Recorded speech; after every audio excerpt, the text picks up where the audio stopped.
Well, today's event it's called Holocaust and Genocide. And the purpose of that was how do we extinguish the sparks of hatred that flare up every now and then when there is a whiff of oxygen and causing havoc, causing destruction, changing lives. And that was the idea of this program, Holocaust and Genocides. We've been doing this for 7 years, and I'm proud to say I'm the first Muslim in the world to commemorate Holocaust, and consistently doing it for 7 years. I want to tell my Jewish friends that I'm with you in your difficult times.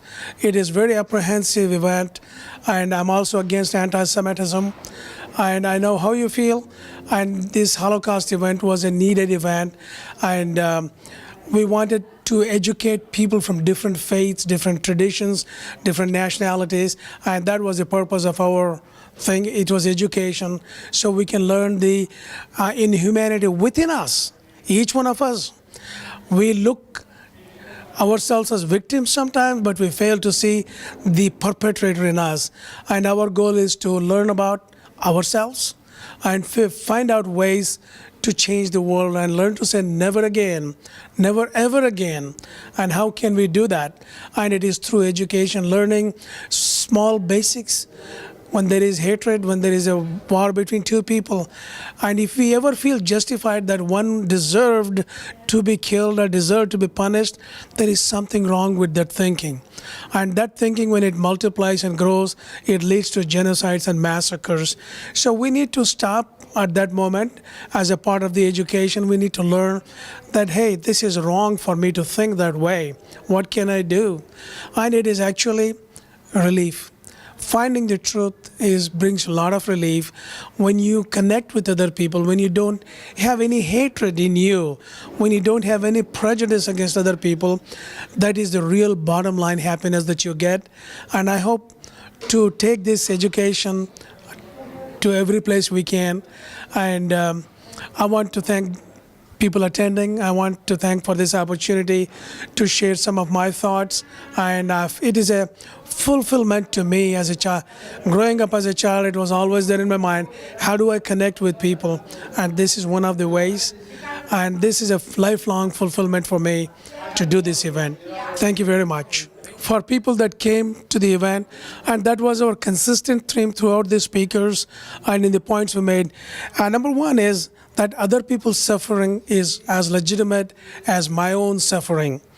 And it is easy to see ourselves as victims without seeing the perpetrator in us. When we start seeing that, we'll bring a change in ourselves to bring a change for others.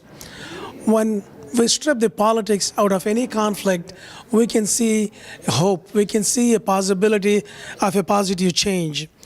Then we can value other people's suffering without diminishing, decimating our own. And this idea that if I acknowledge other people's suffering, somehow my suffering is reduced is wrong. We can acknowledge everybody's suffering. We feel more human, more connected with ourselves. I hope this is what people walked away with it.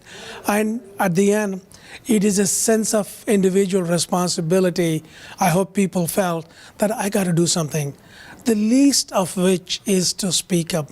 When there is something wrong, when some evil is done, if you don't have the power to change, if you're afraid of the situation, speak up. In forums, in the newspaper, editorials, wherever you get a chance, stay behind the scene and still speak up. Facebook, social media, you can use all them. And like Reverend Burke had said once, long time ago, evil exists in the world, not necessarily because of evil people, it's because of good people like you and I who don't do anything to stop the evil. So I hope people walk away with that, and I wanted everyone to speak up when they see something wrong. That's it. This event was over the top. It was very important to be a part of this, and I'm glad that the Mnemosyne Institute could collaborate with the Institute for Pluralism for this event. It raises our awareness to the point that most people are just not aware of what's going on today and what's going on around the world and what's going on in our own backyard with these issues of racism and genocide and the Holocaust. All of these issues are still here with us today, and we need to pay attention to every little nuance that indicates this. I thought it was absolutely beautiful. I thought the gathering of people from various denominations, various cultures, various religions, various backgrounds, various nationalities coming together to discuss a topic, a very sensitive topic, but a topic that needs to be discussed, needs to be addressed, I think is absolutely stunning, is absolutely exhilarating for me. The only thing that I would request is I would have liked people to be so crowded in there that, you know, we would have had lines out the door because this topic is something that is so grave and so important that it needs to reach out to everyone. All of us here that have attended, we ensure and we gear up that around us we have light, the light of passion and knowledge and willingness to make sure that events of any magnitude of travesty or injustice do not occur.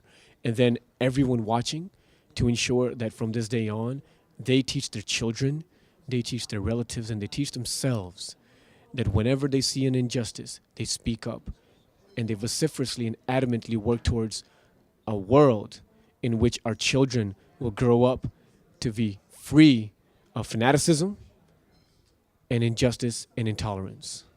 Events like this, makes it real for us. You know, it kind of reminds us of when we get so busy with our daily lives that we forget the atrocities that are being committed and that have been committed in the past and that are being committed on a daily basis around us in some part of the world. This is one of his brilliant achievements that he has done today, and we compliment him with our sincere and best wishes and sincere heart and best wishes. And I'm sure that he will continue doing this marvelous service for the humanity at large, and we wish him the best. When I was young, growing up, I really didn't know anything about genocide. I'd heard about Germany and what happened to the Jews, but when you're a kid, you hardly think about anything like that. I mean, when we played Cowboys and Indians, we always wanted to be the Cowboys because on TV you see them and they're always the good guy, with the white hat and the horse and the gun and killing everybody and killing Indians. But as you get older and you start to realize, you're a Native American, and then you hear things like about the AIM movement, American Indian movement, and then you start studying about what really happened to your people, and it touches your heart. I mean, it touched mine when I was young, and I was reading about, the way tribes were taken over systematically. I mean, it was almost like the same pattern. The Europeans, the colonists would come in and they'd make friends with one side of the tribe, and usually the chief and his family.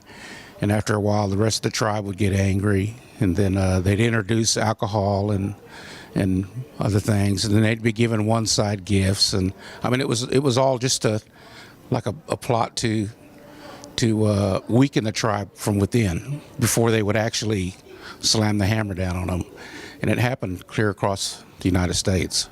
I would like people to consider that genocide does happen, and it's really hurtful, and it's really upsetting to think that there are people out there who can just hate other people and kill other people just because they're a different religion or their sexuality is not the same, or the color of their skin is not the same, or because they own some land that they want to take over.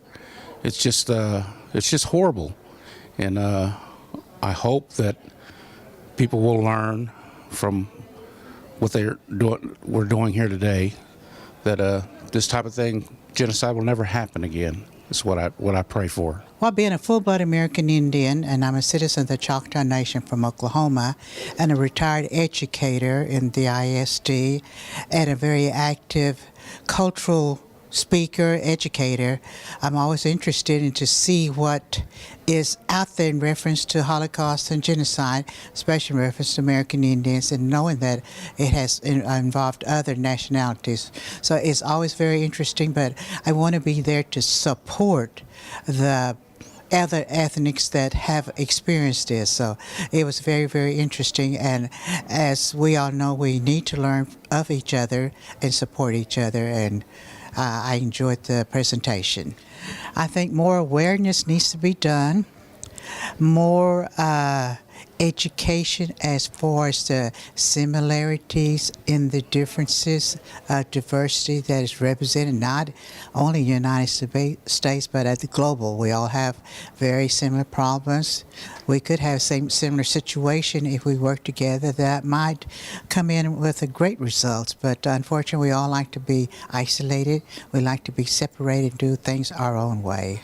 I was really impressed with the presentation. I felt like every lecture and presentation was heartfelt and emotional and informative.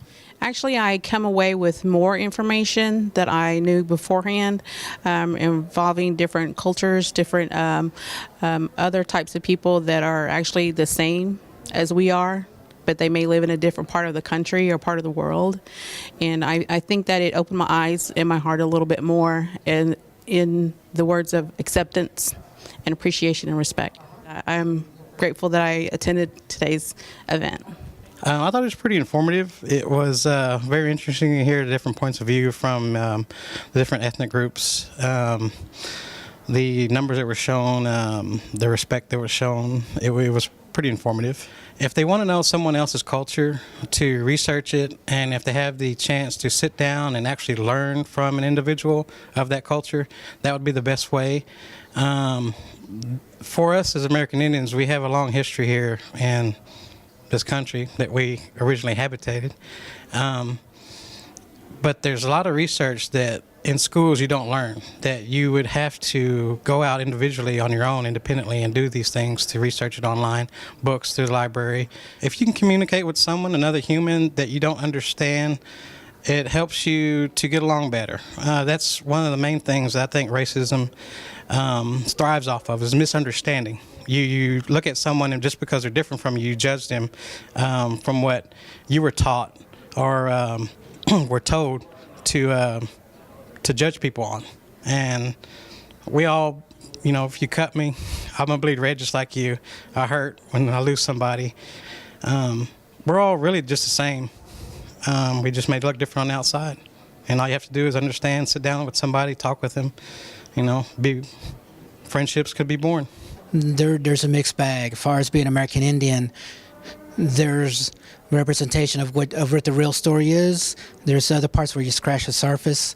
There's other parts where you're teaching at a level that hits your adults, or if you're trying to make sure that psychologically you're trying to embed an impression for them to walk away knowing that what they spoke about really hits the heart. And so in that part, you really have to look at and read between the lines and see what's really being depicted. To be truthful, the way you should do is educate yourself even before you come to the event. And so you should take your steps to open up a book, go and Google different events, look at different videos, learn for what it's worth at the moment, and also break down your stereotypes and your prejudice first before you even walk over here. When you're able to walk over here, that's when the psychological movement happens. You're able to understand, and then you're wanting more, because after all, you're up here because you're curious, but also curiosity, you have to go from one level to another. So after that happens, then after you leave this particular event, what are you going to do after that? Are you going to leave it alone? Are you going to make a better challenge to yourself to make a movement, or are you able to help others to make a better impact in society? Everybody has the same story. Everybody has the rape and the little children passing away, the government, the soldiers doing what they need to do to fit the psychology that was told to them in the first part from the governmental leadership. But at the same part, you have to understand that you're not the only person affected, that this story continues through the world, no matter if it's present day or if it's 200 years ago. There, you have to understand the overtones is that there's greed, there's psychological parts, there's real estate that wants to be conquered, and the other part is that no matter what, when you throw in politics and religion into something, a lot of people will follow and destroy each other.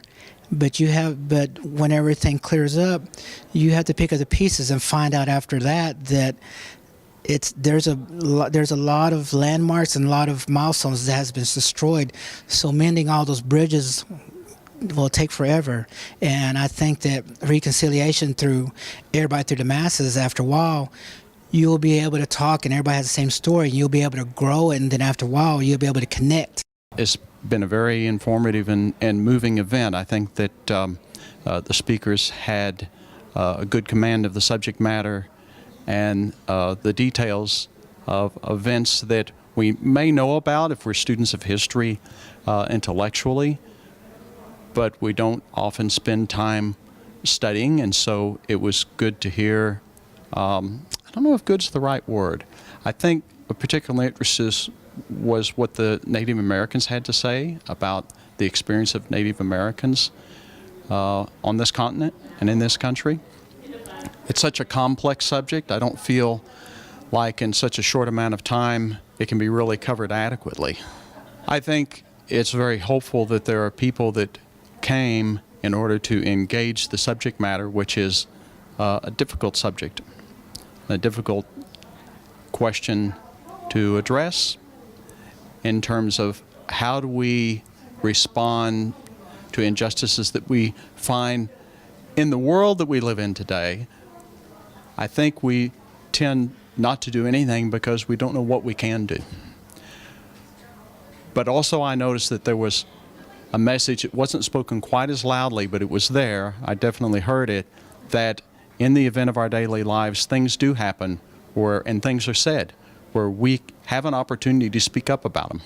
I think there's a more abstract problem that's behind the immediate attention-getting problem of genocide, and that has to do with understanding between peoples. The problem is that I think I know what you think, but I'm wrong. But because I think I know, I don't ask. And you think you know what I think, but you're wrong. And because you think you know, you don't ask. And so I and my group of people talk about you and your group of people, what motivates you, what you do, what you think, what you believe, but we don't really know because we're not talking to each other. That what we need to do is to be talking to each other. And this is a subject that has been close to my heart for my whole life. For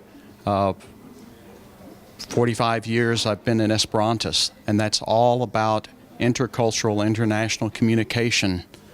And we have in the Esperanto community an idea that we call la interna ideo, the internal idea, that it's not just a matter of the mechanics of talking to each other, but the internal idea that if we talk to each other, not our government representatives, not the heads of great corporations, but just common people, if we can talk freely to each other face to face and speak honestly with each other, that is the key to finding a way for us to live in this world peacefully.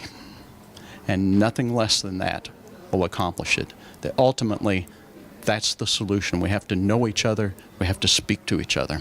My parents are Holocaust survivors, and I grew up as first-generation American. And so when I saw the Auschwitz and Buchenwald, I have been there, but all my family were killed in those two concentration camps.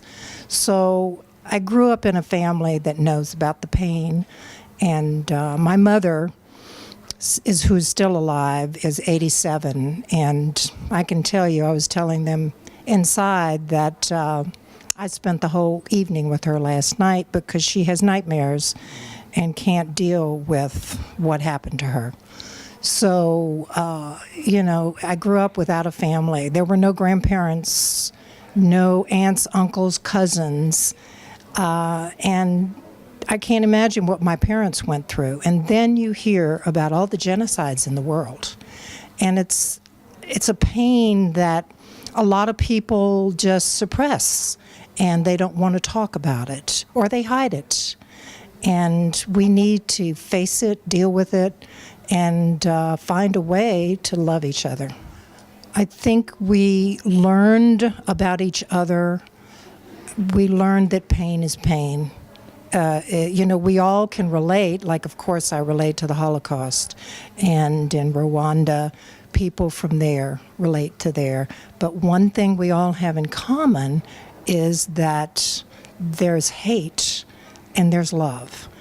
And we need to find out why people choose hate. Between hate and love, to me, there should be no choice. But unfortunately, going on still today, there's genocide and there's Holocaust that go on.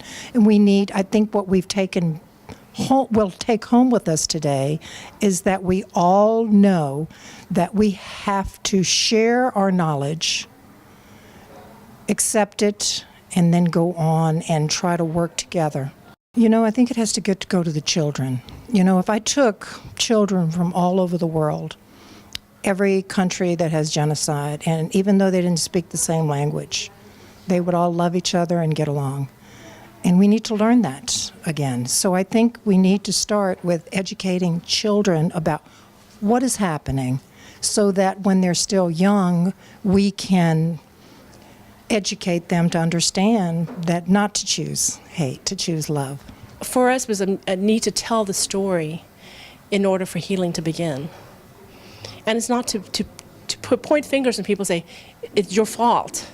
But I think when you're not doing anything, in a way we're all guilty for not doing anything. And I think we've been hearing over and over again tonight at this conference is that good people who don't do anything are just as guilty, We're all responsible for not just looking at our own problems and our own hurts, but feeling for other people. And I think the important thing was that I'm a mother, I'm a grandmother, and a great-grandmother now, and I want my children to feel good about themselves. One of the things that my son came home from school one day, and he was very sad. I said, "What's wrong, Sam?" He said, "Well, I was in school today, and everyone knows I'm an Indian, and my teacher had what part of the lesson was, she said that the Indians were murderers, and they were thieves. And after the story was over, I felt like everyone was looking at me." See, our kids should be able to go to school too, like any other child, and come away feeling good about themselves. They should be able to hear about their heroes. Our heroes are this country's enemies. Our children need to hear about our heroes too. And that's another reason for me as a mother is being able to do this museum. It's a museum of healing for our people. It's a museum I'd like to get to the point where it's not about just Indians every child should feel good about themselves, no matter whatever race, whatever religion, should feel good about themselves. And I always tell my children, you have pride, but make sure you keep the prejudice out of it. And that's, for me, part of the reason we're doing the museum. I'm happy to be here. I'm happy to be able to have a voice for those that don't have a voice. Here in Texas, we have so many of our tribes that were annihilated and are not here to speak. We can't change history, but we can go forward. And what we do with the future is what is important. And that's what we have. We have the future. We have the present, and we can all make a difference. And I thank the Mimosine Foundation, Marianne and Joshua, Coke Buchanan, Constant Hargis, met a wonderful man who helped put this exhibit together, Philip Collins. Just wonderful people here with the Mimosine, of course, at Unity Church, and just wonderful people with wonderful hearts. And I like to see the good in people, and this is just a wonderful thing to see people who have that heart and that desire to do what's right.